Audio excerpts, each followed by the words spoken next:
മമ്മൂട്ടി അടൂർ ഗോപാലകൃഷ്ണൻ കൂട്ടുകെട്ടിൽ വീണ്ടും ഒരു ചിത്രം കൂടി പിറക്കുന്നു. പദയാത്ര എന്ന് പേരിട്ടിരിക്കുന്ന സിനിമയുടെ ചിത്രീകരണം ആരംഭിച്ചു. 32 വർഷങ്ങൾക്കിപ്പുറമാണ് ഇരുവരും ചേർന്ന് സിനിമയൊരുക്കുന്നത്. ഒരു കാലഘട്ടം വീണ്ടും നടക്കുന്നു. 1994 വിധേയൻ സിനിമയ്ക്ക് 32 വർഷങ്ങൾക്കിപ്പുറം മമ്മൂട്ടിയും അടൂർ ഗോപാലകൃഷ്ണനും ഒന്നിക്കുന്ന ചിത്രം പദയാത്രയുടെ ചിത്രീകരണം ആരംഭിച്ചു. മമ്മൂട്ടി കമ്പനിയുടെ 8ാമത്തെ നിർമ്മാണ സംരംഭമാണ് പദയാത്ര. അടൂർ ഗോപാലകൃഷ്ണൻ, KV മോഹൻകുമാർ എന്നിവർ ചേർന്നാണ് ചിത്രത്തിന്റെ കഥ, തിരക്കഥ, സംഭാഷണം എന്നിവ ഒരുക്കിയിരിക്കുന്നത്. വിധേയനിലെ ഭാസ്കര പട്ടേലറിന് മമ്മൂട്ടിക്ക് ദേശീയ പുരസ്കാരം ലഭിച്ചിരുന്നു.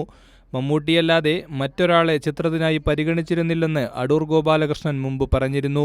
ദുൽഖർ സൽമാന്റെ വേഫറർ ഫിലിംസാണ് ചിത്രം കേരളത്തിൽ പ്രദർശനത്തിനെത്തിക്കുന്നത്. നടൻ മമ്മൂട്ടി ചിത്രത്തിന്റെ പോസ്റ്റർ സോഷ്യൽ മീഡിയയിലൂടെ പങ്കുവച്ചു.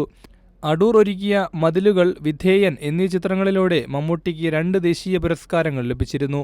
1987 പുറത്തിറങ്ങിയ അനന്തരമാണ് ഇരുവരും ഒരുമിച്ച ആദ്യ ചിത്രം.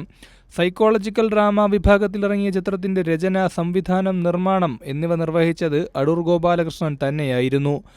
പിന്നീട് ബഷീറിന്റെ മതിലുകൾ എന്ന നോവൽ അതേ പേരിൽ സിനിമയായപ്പോൾ നായകനായി കരുതി വെച്ചതും മമ്മൂട്ടിയെയായിരുന്നു.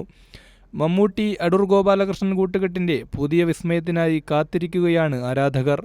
News desk, Kairali news.